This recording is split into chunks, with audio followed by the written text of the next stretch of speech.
everyone, this is Tim from USB Studios. Today in this video I'm going to show you how to unlock the developer options on your Xiaomi phone. So we can swipe down from the top right and go to settings, and this is going to be a little bit different than how you would do on a different Android phone.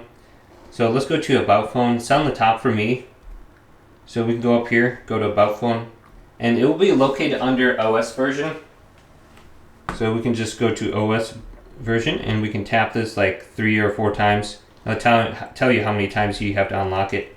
So it says developer mode is now unlocked, and we can find it now on our phone. So at the top we can go to About Phone. We can check this out, see if it's on here. Otherwise just go to search and go to developer, and you should be able to find on here. So I got the developer options.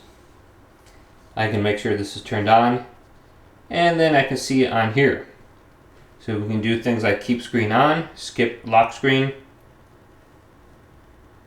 and then we can scroll on down. USB Debugging, we might want that on, install via the USB, verify apps over USB, a bunch of different settings you might need. So hopefully this video did indeed help you out. Did, leave it a big thumbs up and subscribe to my channel down below for more tech videos coming up next on USB Studios.